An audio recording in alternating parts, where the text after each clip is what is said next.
Good evening, ladies and gentlemen. I would like to welcome you to the Tuesday, July 11th, 2023 regular meeting of the Hayden City Council. I'd like to call that meeting to order. Could I have a roll call vote?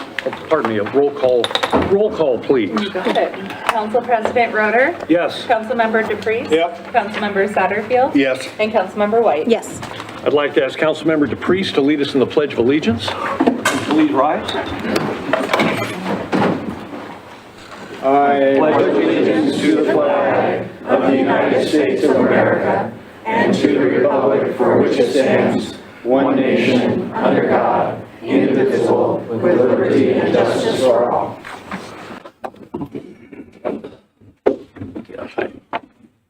Ladies and gentlemen of council, I have two changes tonight to the agenda. First of all is a move on my part.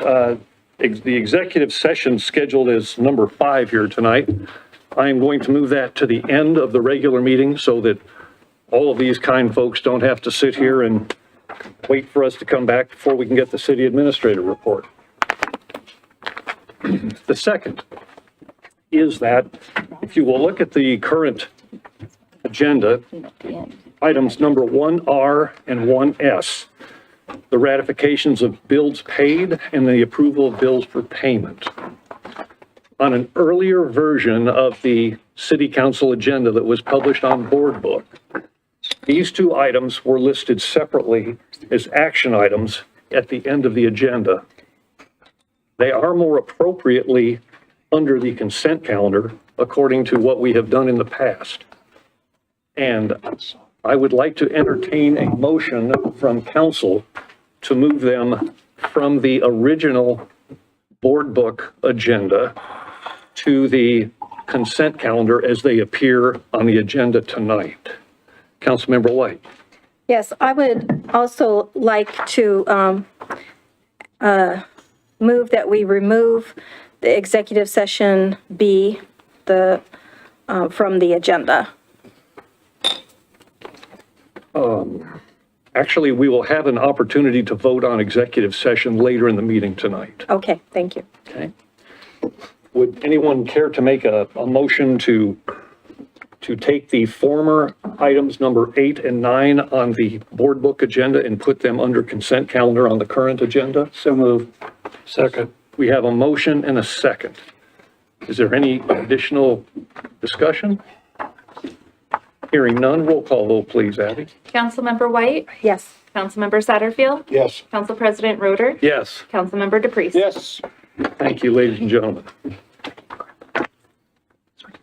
Folks, city council the city of Hayden does business all the time. Those of you that are here all the time have heard me say this time and time again.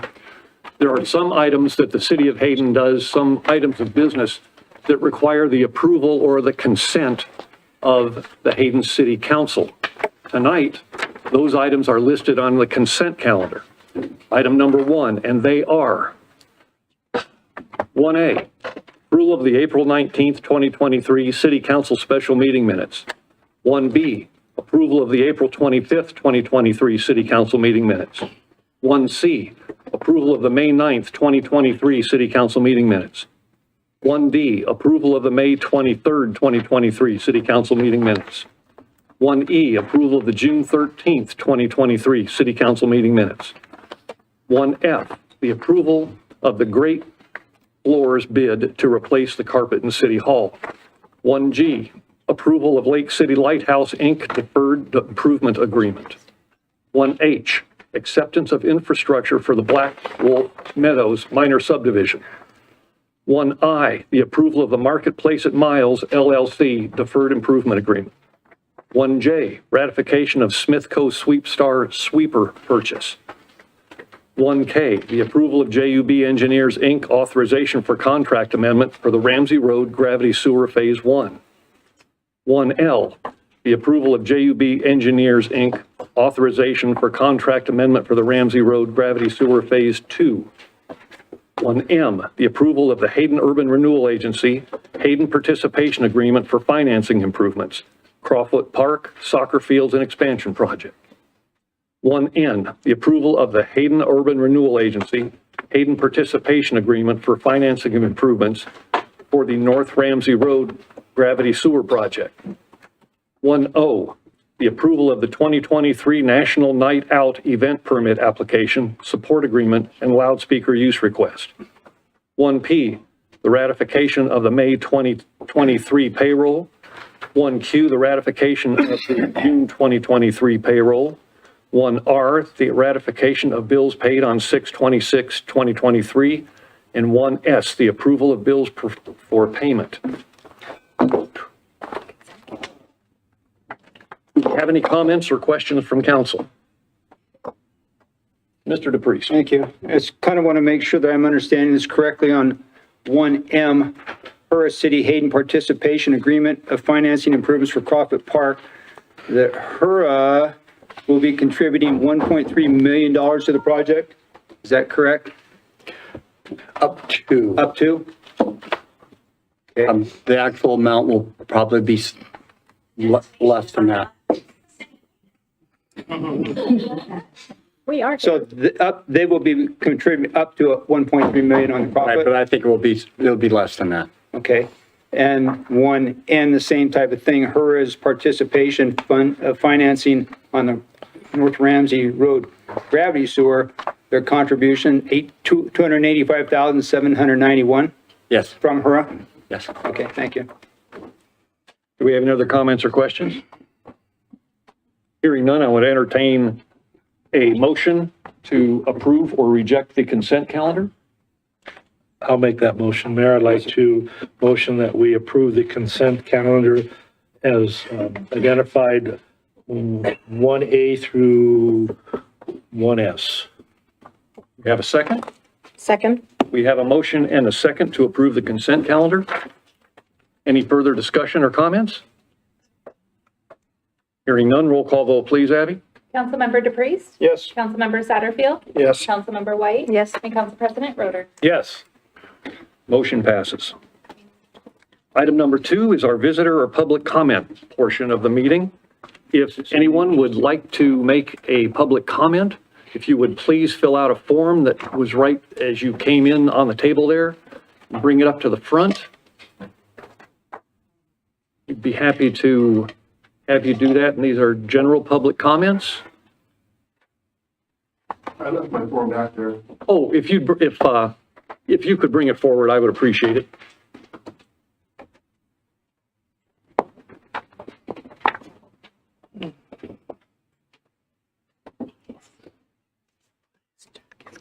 Give it to the city clerk. Oh, great. We already picked them up. Oh, there's 4. Charles, Bill, and Travis. Okay. Yes. Kathy had brought them up. They've already been brought up. Thank you. Our first speaker tonight is Mr. Charles Coates. I would appreciate it if you would please state your name and whether or not you are a resident of the city of Hayden, sir. It's Charles Coates, you got that right, I live in Post Falls. Thank you. And I'm not here to make a long statement, just to briefly state that I've been in 3 rooms where 100% of the people were against the TMC, all raising their hands against it, where no one in those rooms raised their hand for it. So I just want y'all to think about that. I can't imagine a room being full of people who are for the TMC or even 51% for it. And I understand that there's going to be a open house on August 3rd by the KPMO, and I'll talk more there. But this idea is a bad idea, and I'll go into it more on the 3rd.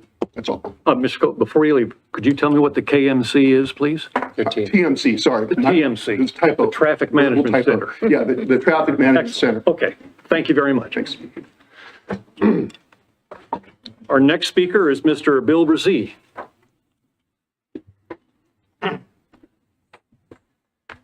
Yes, my name is Bill Breezy. Brzee was my grandfather's way of pronouncing it when he was in Holland. My apologies. So thank you for that. Anyway, I'm here to talk about the KMPO Traffic Management Center. And I first want to start by thanking Councilmember White for showing up to the town hall. Now, the town hall, every one of the council members on the KMPO was invited, and only 4 showed up. 4 people did not even respond. They were sent emails 3 weeks prior to the meeting, 2 weeks prior to the meeting, and then a follow-up phone call and a message. And 4 members did not even show up with no response at all. So, again, thank you, Sandy, for doing that. We really appreciate it.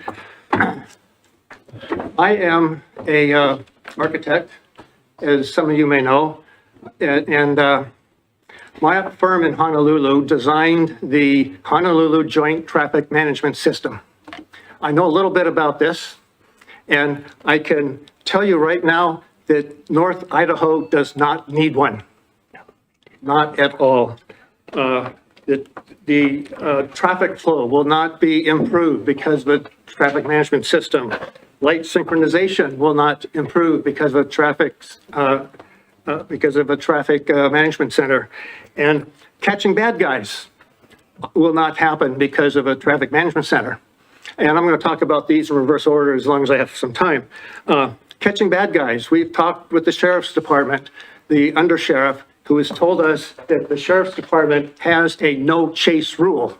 So that means if a bad guy comes by a camera and that is recognized by somebody, and there just happens to be at that moment a sheriff's deputy next, close to the spotting the bad guy, that if they turn their light on and try to chase them, and that person, the bad guy, takes off and speeds away, the deputy is supposed to turn the light off and go back to his normal business.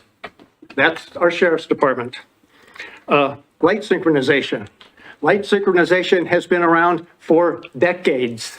When I was in Tucson, there was 3 main arterials that went from East Tucson to downtown. And this is like 30 to 35 mile long roads.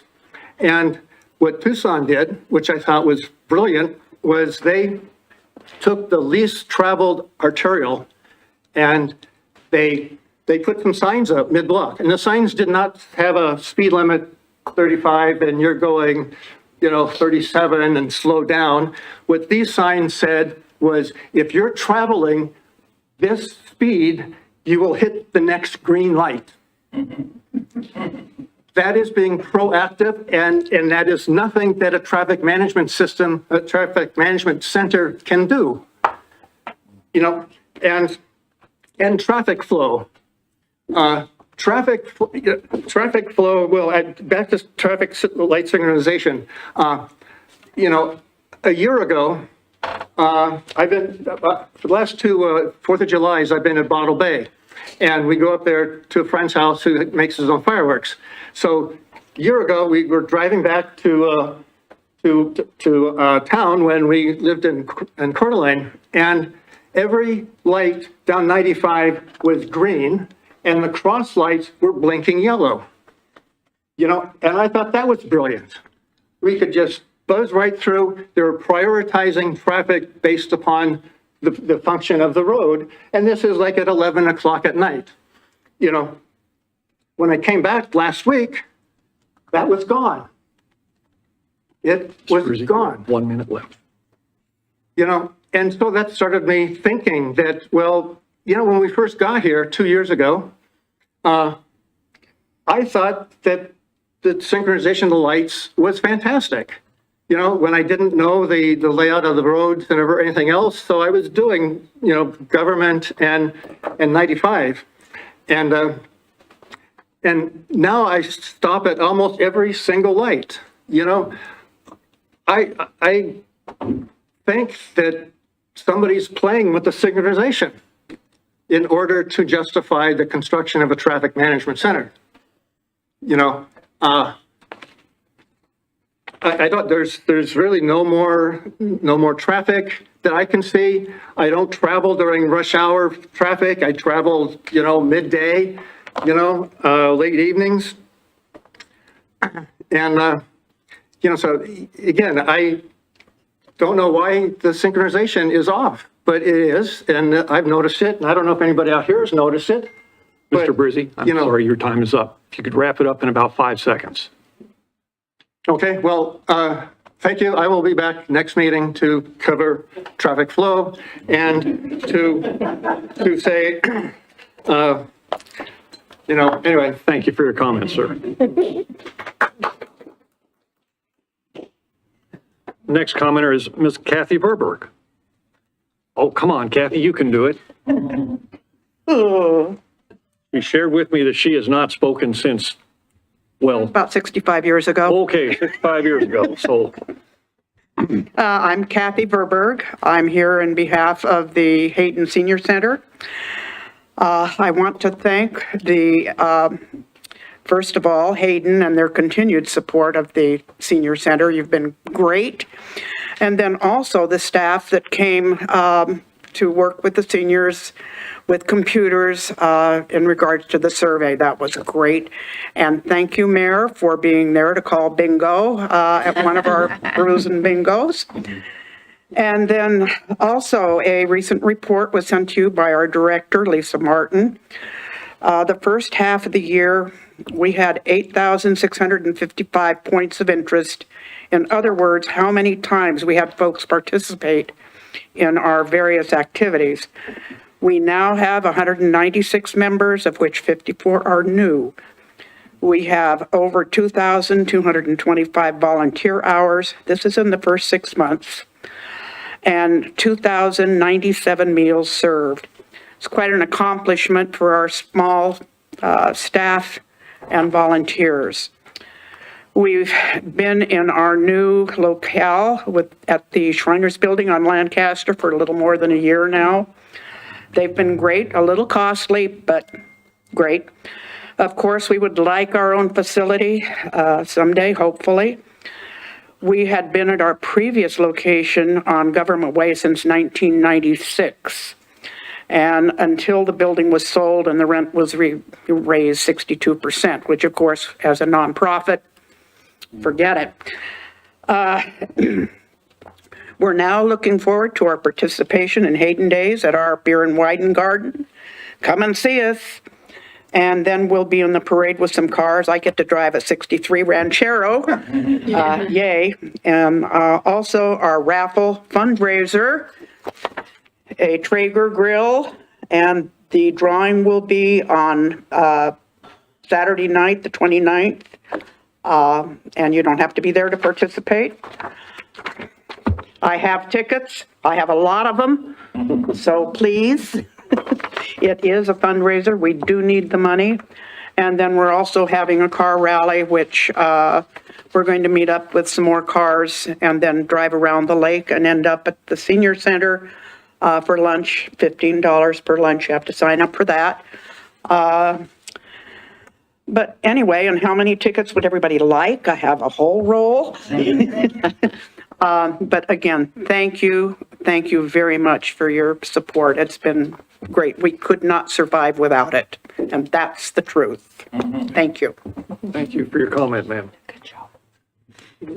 Our next commenter is Miss Nina Beasley. And if I mispronounced that, please correct me. Do I need to do anything? Or No, is this ma'am, fine? you're Okay. all set to go. So my name's Nina Beasley. I am a resident of Rathdrum, and I first want to say thank you to the Hayden City Council, for I know that there's a lot of work that goes into what you're doing. I'm on the Rathdrum Planning and Zoning Commission, so I know there's a lot of reading to do and a lot of thinking and understanding. So I just want to thank you for your service, first of all. I also want to thank Council Member Sandy White for all her work on the KMPO. She listens to the people, she's very responsive, tries to understand the issues, and I really feel that she's representing the people very well. At the last KMPO meeting, it was overwhelmingly, the whole room was full, and there was not one comment that was for a traffic management center. Every comment was against, and the room was packed. Also, she did go to a town hall to listen to the people and to be able to answer questions, and she was very responsive. And I think the community really appreciated that. And also, we had Dan Gukin from the city council in Coeur d'Alene, Bruce Matari, one of our commissioners. And I think that the people really appreciate that because they get to, again, that it shows that they're listening to the people and that they're willing to have a respectful, honest conversation about an issue that is really important to a lot of people. I know personally myself, I don't want surveillance cameras. It's not just a traffic management center that's going to be managing traffic flow. It's going to be collecting a lot of data and information on citizens that I really don't think the government should have. It's just not for them to have that kind of information that can be used in the wrong way. So I really appreciate you taking the time to listen to my comments, and thank you so much. Thank you for your comment, ma'am. I have no more requests for comment. If I have overlooked you, please let me know. Okay. Thank you, ladies and gentlemen, for your comments. Item number 3 on the agenda, unfinished business. We have the Welch-Comer Engineers, Inc. additional services agreement for Hayden Avenue and the Ramsey Road Roundabout project.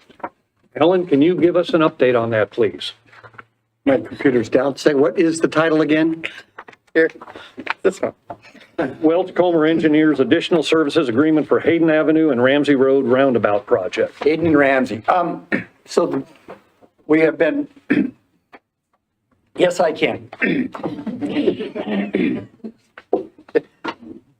We had previously brought forth to the council and also in an open house to the public, concepts for roundabout at Hayden and Ramsey versus a signal at Hayden and Ramsey.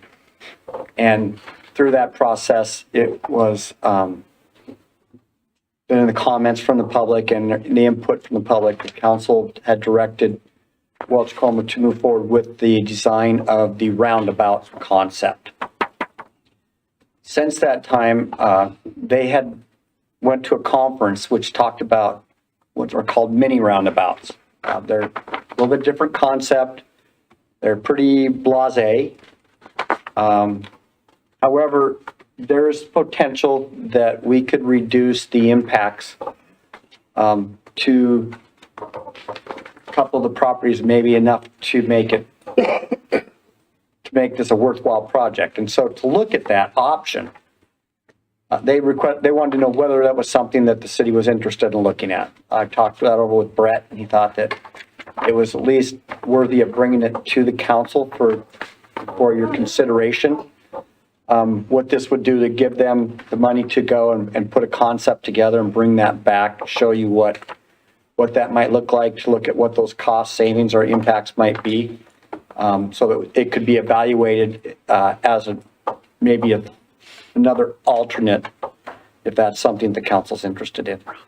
Okay. Council members, do we have any comments or questions of Alan regarding this? Councilmember White. Yes. Yeah, thank you for talking about that, Alan. I was wondering if we could see a picture of the proposal. I mean, so now I found out that you were coming back for another proposal, a concept. That is what we would be providing Okay. with this. With the, so this is a study to bring us a further concept. Okay. All right. And can you just describe a little more the benefits of a mini roundabout? The only real benefit, I mean, from a traffic standpoint, probably not as efficient, much more difficult to navigate for larger vehicles, which we would have on that roadway. However, it's designed to, they basically pass over the center. I mean, a big truck will not go around this, right? It would have to be able to pass basically over the center. The center would just be a concrete median. Like I said, they're very utilitarian, okay? I guess would be a good way of putting it. But the idea was that we know that that intersection has pretty heavy impacts to one well, a couple of businesses there. The main one would be the mobile home park that would probably displace a number of current homes in that mobile home park.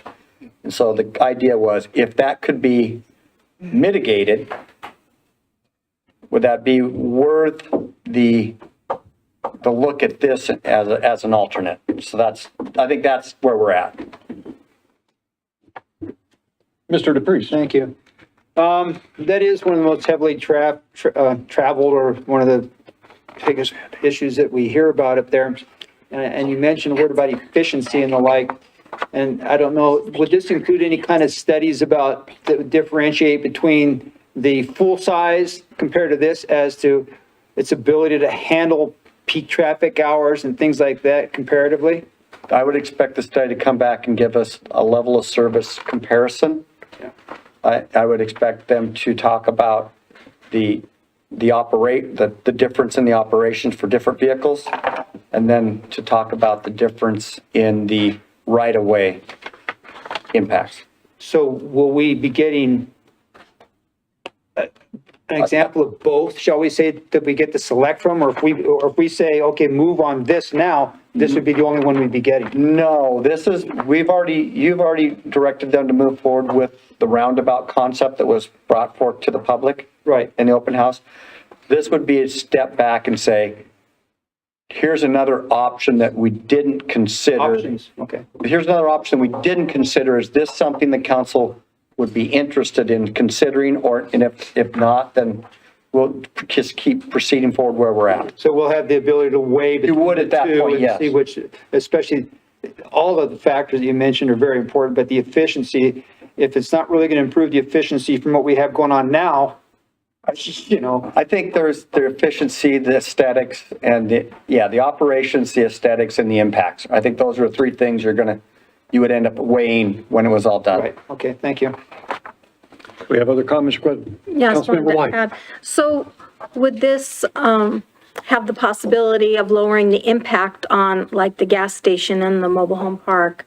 Well, Like there's- those, it would lower, Today, there's almost zero impacts to the gas station, okay, so probably not going to make much difference there. okay, I can't tell you without doing the study what the impacts to the mobile home park, that change is.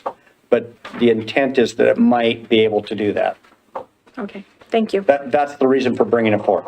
okay, thank you. Other comments or questions? Mr. Roder. Yeah, Alan, the photograph that is shown of the Medical Lake roundabout appears to be a one-lane roundabout. Is that what the mini would be? Mm-hmm. The one that we had originally planned, was it 1 or 2 lanes? I think it's one lane. Yes, it was one lane. Okay, so this will not substantially affect whether it's smaller. I mean, it'll have some effect on, but the amount of volume, the study will tell us, can be handled at any given time of a mini versus a conventional one. There shouldn't be a great difference other than you're shrinking the size. Well, there will be a difference because you have decision time on whether a vehicle's going through. You will not have the same amount of decision time sitting there on whether that vehicle's going right or through, which makes a decision for you to make to proceed into the roundabout. So it will have an impact. I just don't know what it is. Okay, and I know that when we've done studies before in changing intersections, because we have traffic studies that have been done, there's an anticipation of how long that change or the new design of an intersection will handle traffic. Will this study show what the mini and the conventional roundabout, how far in the future that we anticipate will handle the traffic load? I don't recall where we went with the original one, but it would go out to the same time frame, whatever that is. So it will include Yes. how much traffic? It's going to look at the same volume of traffic we looked and the same time frames we looked on the other one. Okay, thank you. The same projections out over whatever it was, 10 or 20 years. Yes. Right.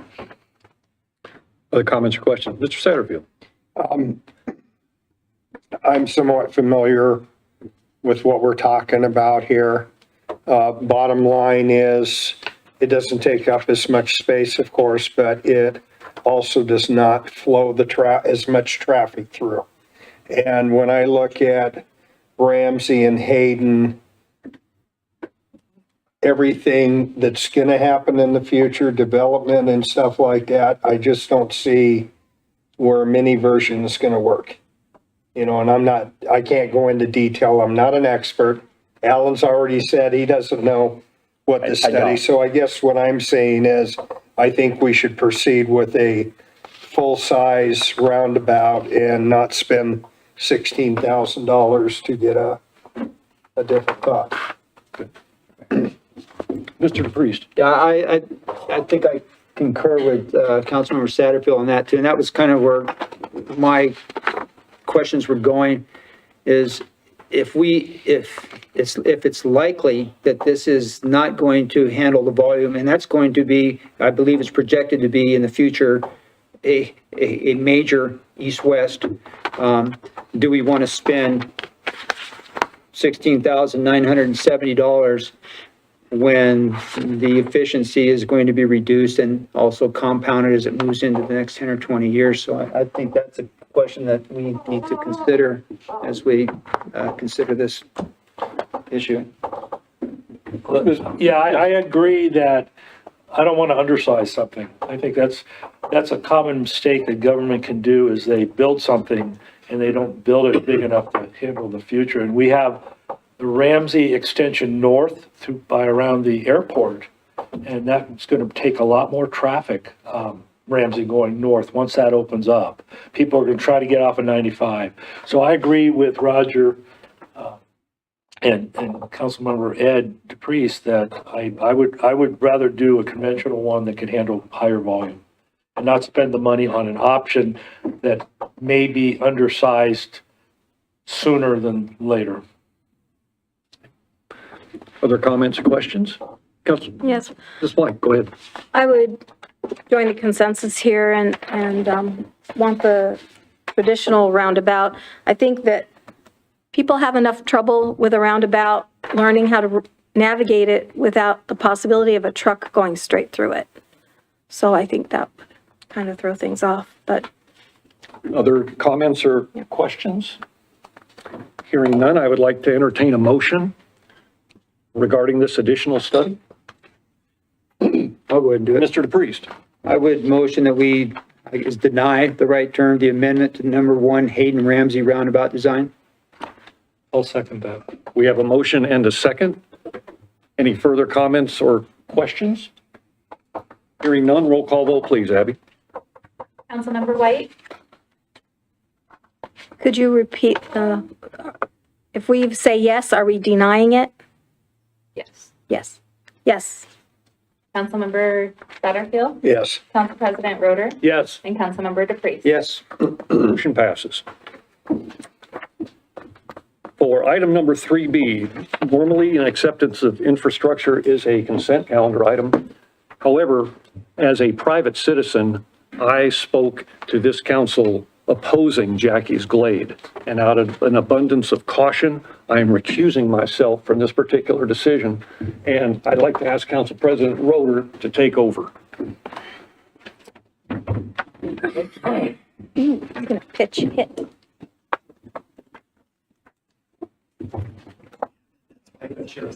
Oh, it feels good. I feel powerful. No, really, you know how much he gets paid per hour? You don't want to know. Okay, so who's gonna, Alan, I guess you're up on this, please?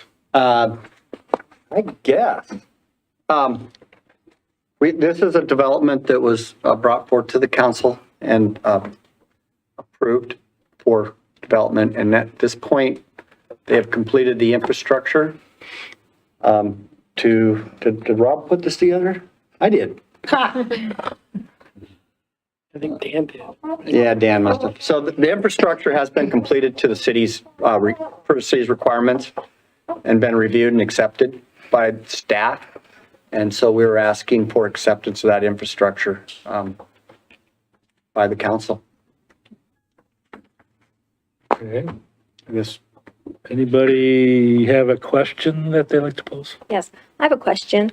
I drove by there the other day and I was noticing that the sidewalk or the curb is like 5 feet more into the road than the neighboring sidewalks and curbs. It is. That is a result of the prior curb was put in under, I think, 2 transportation plans ago.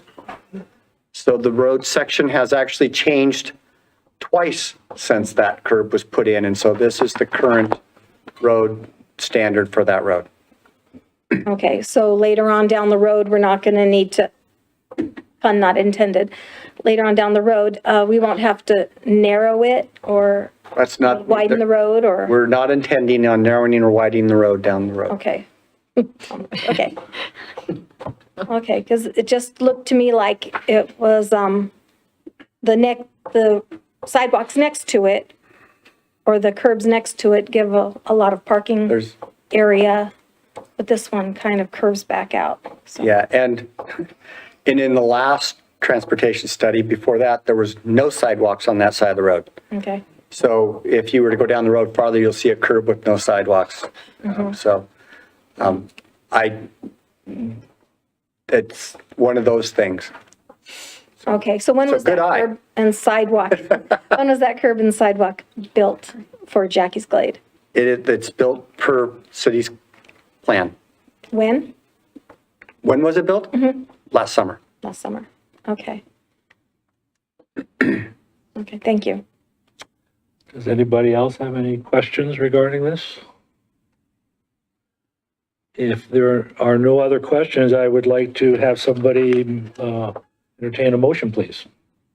I'll make the motion to accept the infrastructure for Jackie's Glade minor subdivision. Second.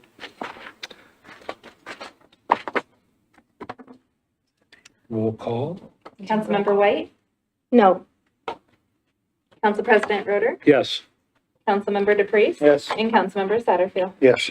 motion passes. I just lost power. A coup, Okay. a quick coup.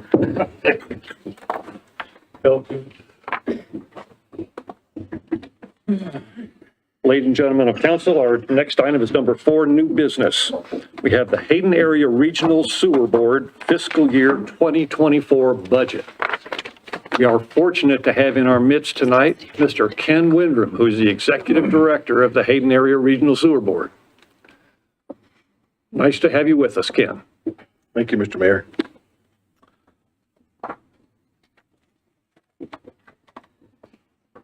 Mr. Mayor, council members, staff, general public here, and I specifically want to speak to the people who are on the internet watching. This is the one time a year I get to talk to you directly and ask for your help. As you may know, we have a clean water starter every day. Homes and businesses discharge pollution. Yes, every resident out there is discharging pollution, and it is our job to remove that pollution before it's discharged into the Spokane River or used out at the reuse farm. We need your help. We need you to remove the things from coming down the toilet or wherever and put it into the trash. This is, so if the toilet is not a trash can. I realize that's a new concept to some people, but it is not designed to be a trash can. So put the trash in the can and put the pee and the poop in the potty. This is some of the stuff we're talking about. Wipes, dental floss, earbuds. People think just done, throw it in the toilet. It ends up creating a nightmare, which you'll see in a second. And on the top here, you'll see there's hypodermic needles that get tossed in the toilet too. The problem is when it comes down to a pump station, this is what it does to our pumps. Now I ask you for a moment to take on being one of my operators, and you've got to clean this pump. Pulling the rags out is easy, but you got to remember there may be a hypodermic needle inside that rag pile that may poke you. And what does that mean to you personally since you're now an operator? So we need your help do not put it down the toilet if it's not from your body. The exception is toilet paper. And it's Spokane. Huh? Spokane River, just send it to Spokane. No, because it'll cost us $336,700 a day in fines. That's $1 million a month, which you all can't afford. There was something else I was gonna say. It'll come back, I'll come back to it. So after we take out the trash you send us, we're left with an organic soup. And this bucket right here, this is what the soup looks like. It's just organics. And what we do is we grow bacteria. The bacteria eat the organics and they make more bacteria. They eat and reproduce, eat and reproduce, eat and reproduce, to the point where they take out all the organics or all the pollutants that we have limits for. We then put it in a clean tank and the solids, the bacteria settle out and the clean water's on top. We disinfect the water to ensure there's no disease-causing organisms, and we either send it to the river or we reuse it out at the reuse farm on Hutter and Lancaster. The biosolids we're sending out to Ritzville, and they're growing soft white wheat.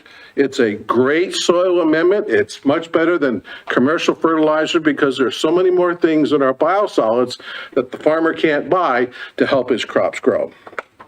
And this is your environmental protection team. Every day, they're protecting, removing pollution from homes and businesses to protect the Spokane River and the Spokane Valley Raton Prairie Aquifer, which we all drink from. So we have just finished our phase 2 project for meeting the 2 new discharge requirements for discharging into the Spokane River. We've installed a solids contact clarifier. This is basic drinking water technology. Right behind that, we have an ultrafiltration system, and this takes out all the particles that are in there. It's the same thing. You go up to Sandpoint and the drinking water facility there, they got the same equipment there. This is drinking water technology. Taking out all these solids creates an issue. So we have a new dewatering building with 2 screw presses, and we have a solar dryer. And as you walked in today, there's an aluminum pan right there filled with the final product. Everybody take a deep breath. What do you smell? Chocolates. Nothing. The fortunate thing, if we had brought the stuff prior to going in the building in there, we wouldn't be able to stay in this room. It smells so bad. My guys have such a hard time working with it, but we are processing it as fast as possible to get rid of it and have it end up like that so we all don't have to smell it. We are having a technology grand opening on August 2nd. We invite the general public. We'll start at about 11 a.m. and go to about 7 p.m. We'll have tours through the facility so that you can see where all your sewer dollars have gone for to buy us new technology. There'll be lunch available around lunchtime. So we have a budget. We have 2 pie charts here. This is the proposed budget, 23-24, and here's last year's budget. We've got about $160,000 increase, and it's largely due to chemical costs, employee salaries, but the distribution is about the same from last year to this year. This is the administration budget. I've highlighted some of the big changes. We're increasing consulting fees. We're going to get a new MPDES permit or IPDES permit for discharging into the Spokane River. This is the first one Idaho has done for HARBs. So we want to make sure that what they give us is what we can live with it, not just today, but in the future. Because there's a little rule in the EPA requirements that says there's no anti-backsliding. So if you set the rule at 10 and they decide the river can take 12, you can't go to 12. You have to stay at 10 or better. The ICRIP has increased our insurance. We have additional costs for running the tertiary membrane system. That drinking water technology equipment requires additional cleaning that we didn't have to have before. We've got the solar dryer out there, and we've got more pump stations for the UF system, so we've increased our electrical cost. It's the same as it was last budget, but we're looking to spend more than we did this year. We have purchased, and we hope to pay for this year, but it's in the budget for next year, an eco belt. What this is this is a moving belt that the water goes through, and it takes out all that stuff that you saw at the beginning, including the rice, the corn, the white mushrooms, the carrots. That's all taken out, and we send that to the landfill. And what the landfill does with it, they let it digest and they make methane. And Kootenai Electric has a cogen plant. They make electricity from it. On the reuse farm or the land application site, we've got an extra $40,000 to remove the zone trees. Originally, we had, for those who are aware, we had poplar trees out at the corner of Lancaster, Bakel, and Atlas Road. Well, they're very labor intensive. In fact, one full-time employee in the summertime would have to take care of them. So we've got rid of the tree, getting rid of the trees. Fortunately, iCrimp has helped do a bunch of that, but we're stuck with the last section. And when we get done, we'll give it to the farmer to do dry land farming so that we don't have to control the weeds and here for the noxious weed department in Kootenai County. The O&M budget is about the same as it was this year, except for the salary adjustment to the cost of living adjustments. We have put, this is all about the same as last year. The bottom line is here at the bottom, we're going from $2.4 million to $2.6 million, or about 8.9% increase. We do have a plan for replacement. FCS started the plan back in 2008, where we would increase and provide extra revenue into our replacement fund for replacing things like clarifiers and tanks and equipment. And the plan calls for an extra $100,000 up to $1.5 million for the year. And then we're working with the city on the force main replacement from the new H6 pump station to the facility. This is a payment breakdown. It's a very complex process, but it works. I had nothing to do with it, but it works real well. And what the city is seeing is down here at the bottom, you're going from $246,000 a month to $267,000 a month in sewer fees. Yes, cleaning wastewater is expensive. Future things. We have things coming up that may impact us. Currently, the EPA is doing a Spokane River PCB, total daily maximum load limit program. What they're going to do is they're going to set new waste load allocations for PCBs from the facilities. It's going to we're going to have to focus on source control. We have no idea what they're going to come out with, but we do know that the standard they're going to require is 1.31 picograms. If you put a dot and 6 zeros, then you have the 1.3. Very, very small amount. They're going to make that, and that's from the Spokane tribe. That's going to migrate upriver like the salmon and affect us in Idaho. I got litigation there because all the treatment facilities on the Spokane River from the city, the county, Liberty Lake, Kaiser, Inland Empire Paper, Post Falls, Coeur d'Alene, and us, we will probably have a lawsuit against the EPA for what they think they should do. We did this last time for the dissolved oxygen TMDL. And it resulted in us going from a monthly limit on dissolved oxygen requirements to a seasonal average. And since we go to the farm at summertime, it was a win for us. The other thing I'm sure you heard of is forever chemicals. PFAS, PFOA, PFOS.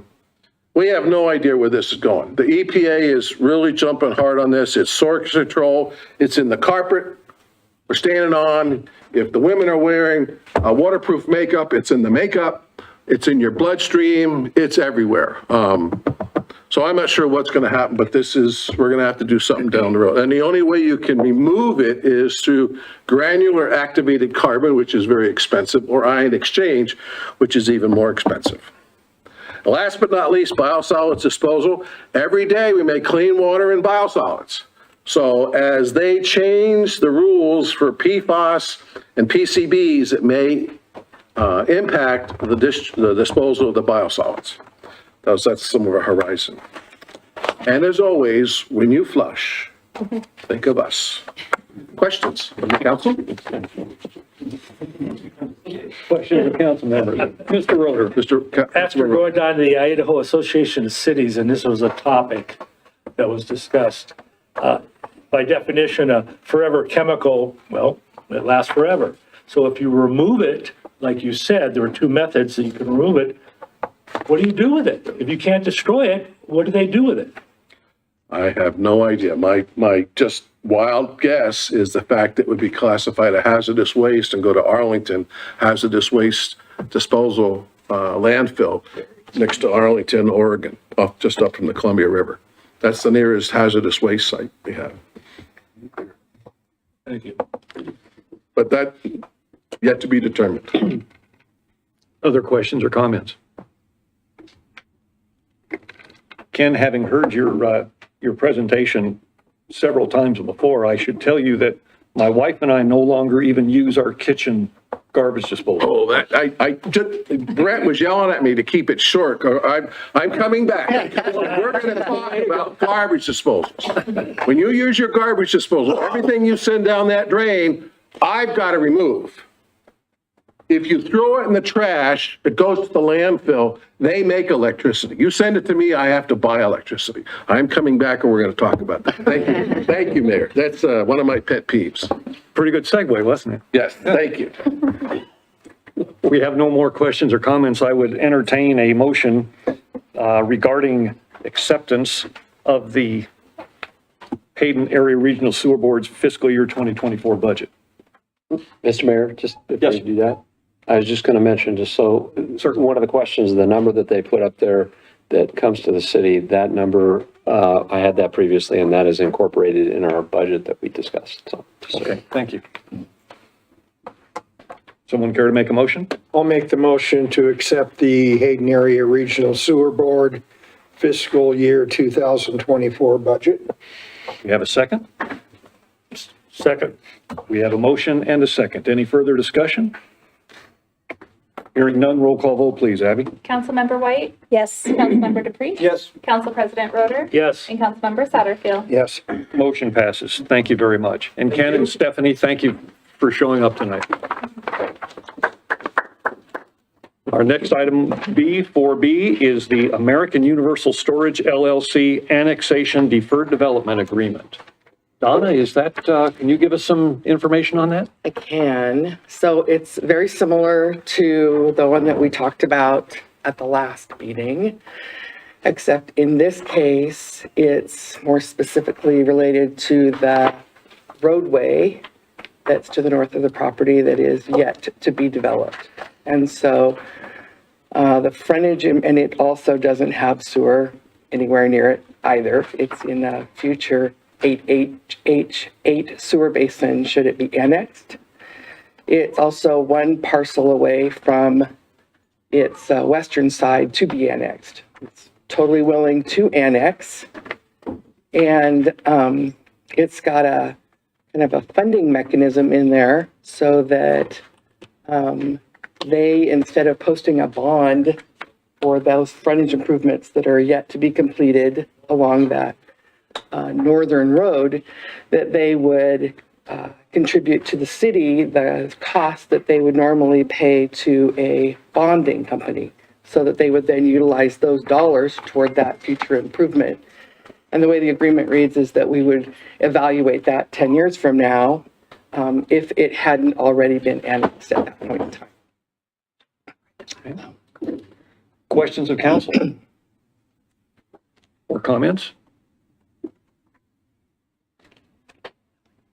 Hearing none, I would entertain a motion regarding item 4B, the American Universal Storage Annexation Deferred Development Agreement.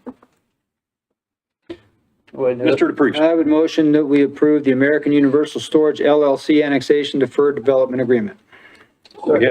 We have a second. Do we have any further discussion? Hearing none. Abby, roll call vote, please. Council President Roder? Yes. Councilmember White? Yes. Councilmember Satterfield? Yes. And Councilmember DePreez? Yes. Motion passes. Item number 4C, BJ Property Management LLC Capitalization Fee Agreement. Donna, let's come right back to you. That's me again, too. This is a project that's on Hayden Avenue. It's whenever a building permit comes in for non-residential, we evaluate their last 3 years, the 6 months of each year of the last 3 years of their highest water usage. We take that average. So we're not getting their highest or their lowest, but y'all realize that they have some peaks in there of their domestic water flow. Well, this particular piece of property is a piece of property that is a piece in transition, much like properties up and down Hayden Avenue and Government Way. It had a single-family residence on it, and it had a home occupation. That's how it originally started. The boat detailing was a home occupation of the person that lived there. They sold that, and the new owners are transitioning this piece of property to a solely commercial piece of property. So the last 3 years show a water meter usage of just water.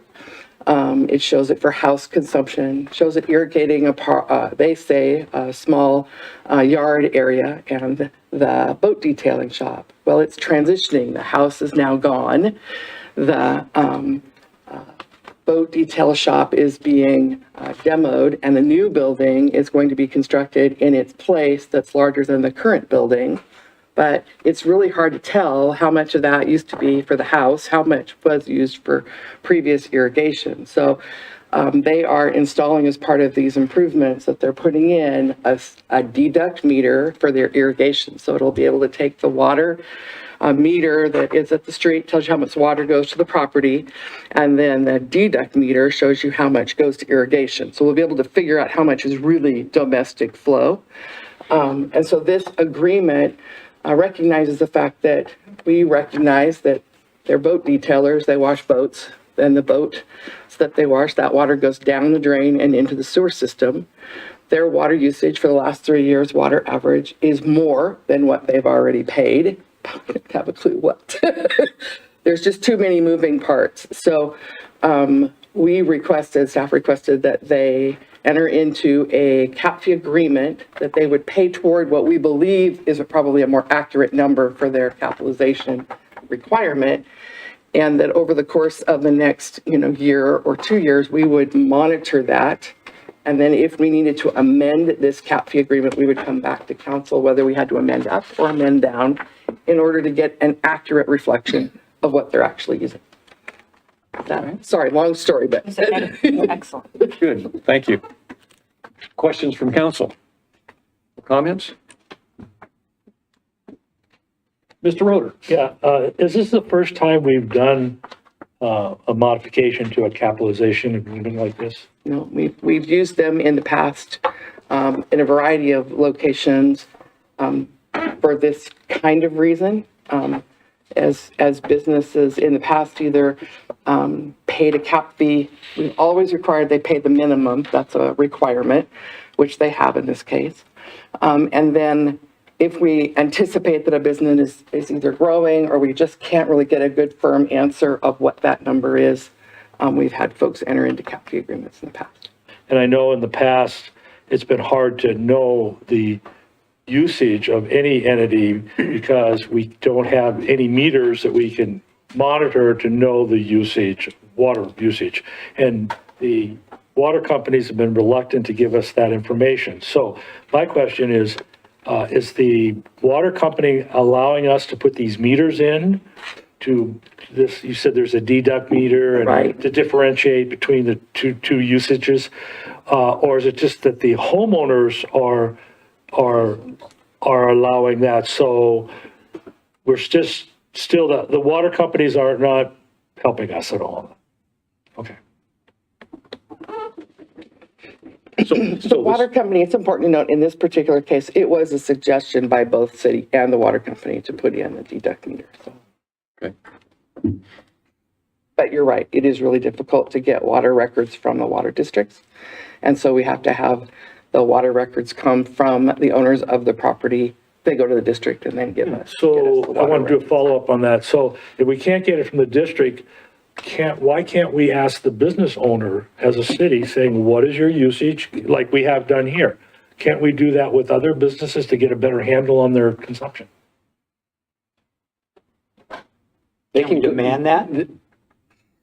Well, we have to put it in some kind of written agreement. They require that they go get it. We went and made some presentations to the water districts trying to see if we could get water records for, making sure that the sewer system is doing what it's at. And they all refused to do that. It has to come in writing from the property owner.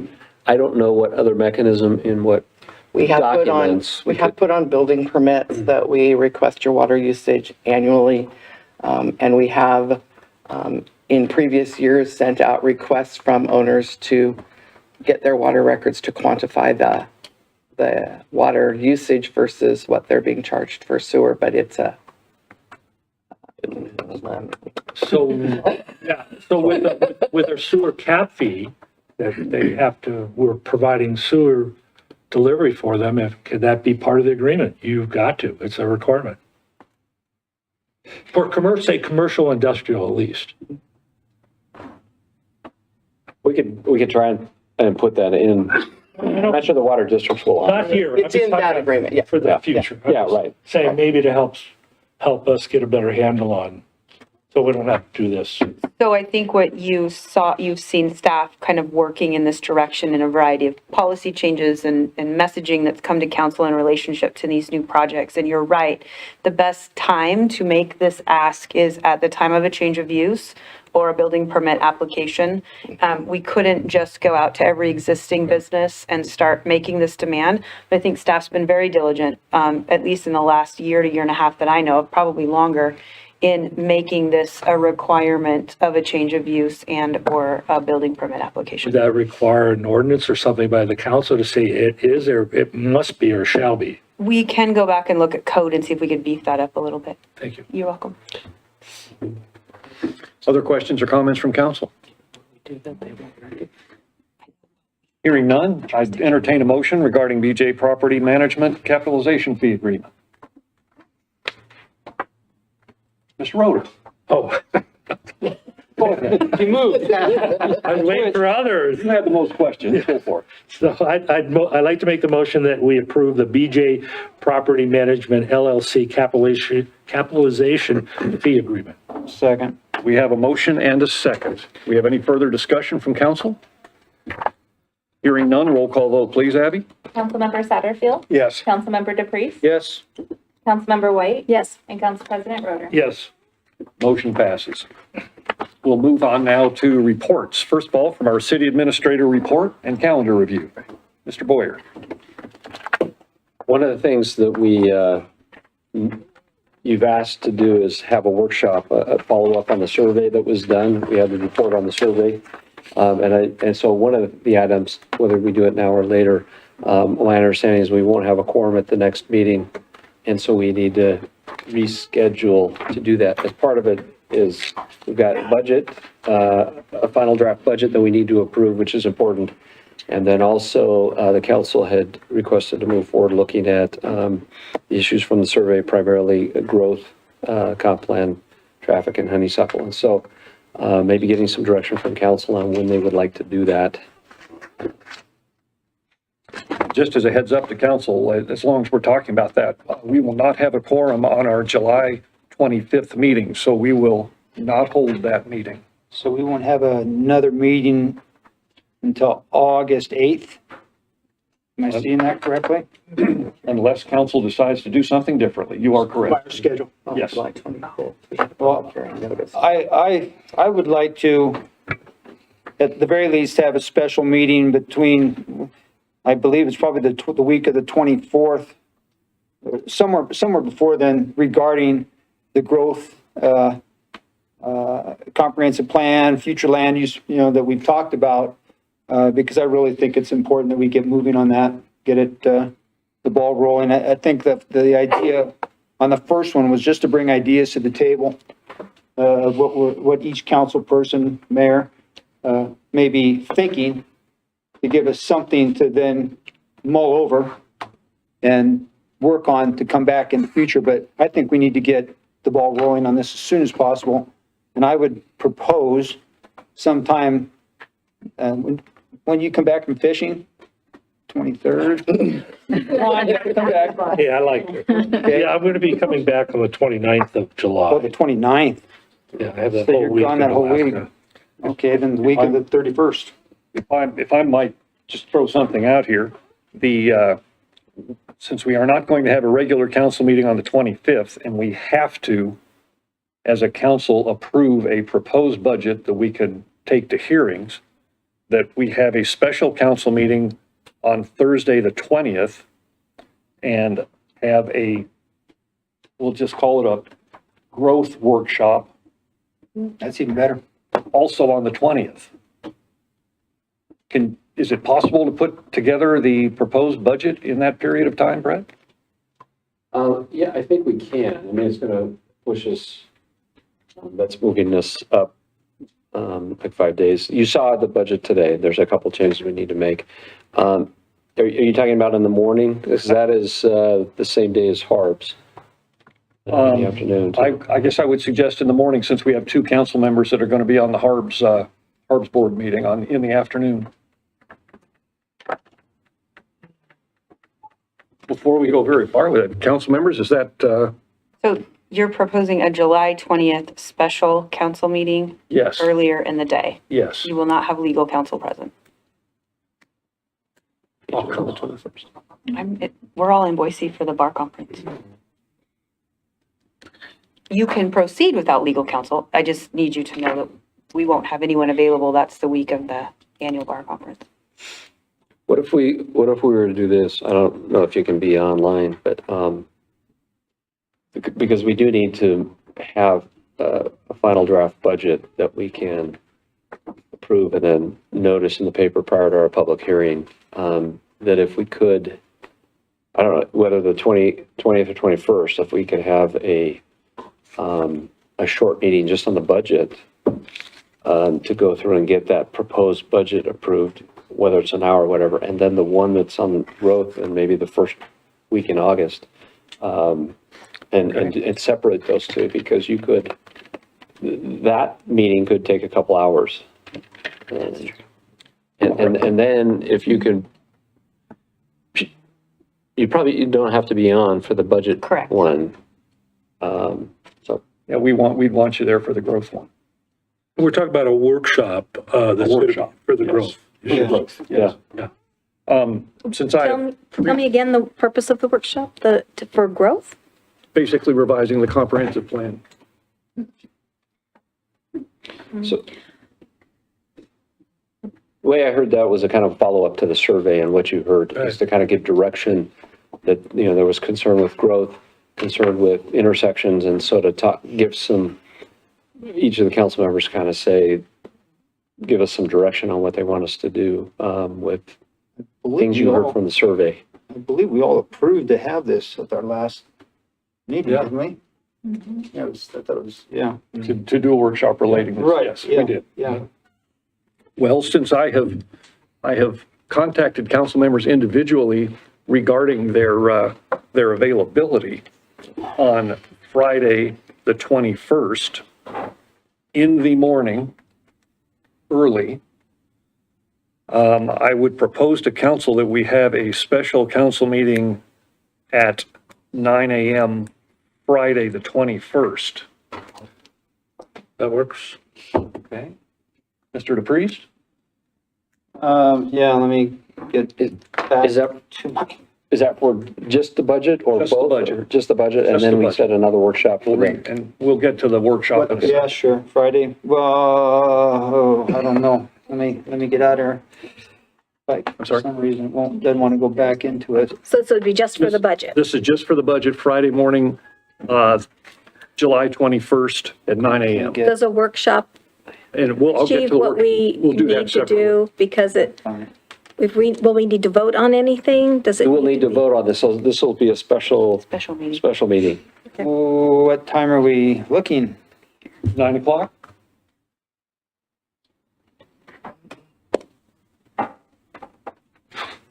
we're all playing musical availability here. Oh, yeah. Can you do 8 o'clock? I can do probably 11, maybe 12. Yeah, council members start dropping off at that point. Well, council members, as long as we have a quorum, we would regretfully miss you, Mr. Priest. But perhaps we could still go ahead with the 9 a.m. meeting Friday morning. Without objections? Okay. We will schedule a special council meeting to consider only approving the draft budget. Final draft budget. The final draft budget. Okay. Friday morning, the 21st. Now, let's move to a follow-up discussion. That was much more artfully put, by the way, Brett. A follow-up discussion on the citizen survey. First week of August. How about, because I am going to be up in Alaska fishing until the 3rd, how about the 4th of August? I could only do the morning on that day. How you doing Friday morning then, Ed? Same thing. Okay, Go ahead and schedule it. I'll change. well, Did you say you can't do the 3rd? I can't do the 3rd. I'm flying back in on the 3rd. Sorry. What about Monday, the 7th? Mornings do not work well for me at all. Okay. So either way, I'll have to change something to get there, so either way. 4th is tougher. Let me look down at this end of the table. 4th and 7th work for me. 4th and 7th work. 7th? Oh, 7th works. Okay, Roger, good? Okay. Brett, just a heads up, the 4th, Sean and I are both not here. Oh, You said you can't make. Yeah, 4th would be hard for me to, but I can do the 7th. Okay, what's on the 7th? Just do it on the 8th. It's like one day. yeah, have city council on the 8th. We have a anyways. council meeting on We the have a 8th. council meeting on the 8th and what? We could do, that would be a workshop we could do before the council. Workshop before Yeah. council Yeah. on the 8th. That's one. Do Okay, that. so you guys had a public hearing scheduled on the 25th. So we've Are you gonna got- make quorum on the 8th if I republish? Oh, yes. We will have a are all council members planning on being here on the 8th? Yes. Okay. So we can workshop at 3 o'clock on the 8th and then go into the council meeting. Okay. A month, whatever, councilmember, whatever. Does the council think that they could hash through some ideas in hour and 45 minutes? Well, we can start earlier. Okay. How about 2 o'clock for a workshop? I would think 3 o'clock would be fine. I don't. Think so? Okay. I know what I have to say won't take that long. Okay. You know, with the others, it's just bring, and I personally, others may have a zillion things, but I don't think it's gonna need that many adjustments. Is this workshop about the comprehensive plan or the survey? No, I've been corrected. It's about following up on the survey Survey, okay. Related to future growth land use map and stuff like and that. future land use map and things I like think that. you better start at 2. All right, So we will schedule a council workshop at 2 p.m. on Gonna come. Tuesday, August 8th, 2 o'clock. Got it. As a follow-up for the public survey. Okay. You probably have some other stuff too, Brett. I was just going to mention, we've talked about, we've begun music in the park. We had the first one last week. I think we had 150 people as a band we hadn't had before. I think some of the upcoming ones are ones we've seen or have been in the area, but that's a fun event to participate in all Thursday nights, 6 p.m. Here behind City Hall. And then we've got Hayden Days are coming up, and so be thinking about that. That's on the 28th and 29th. And we usually have you in the parade that morning. We'll give you more information, so just keep that on your calendar, so.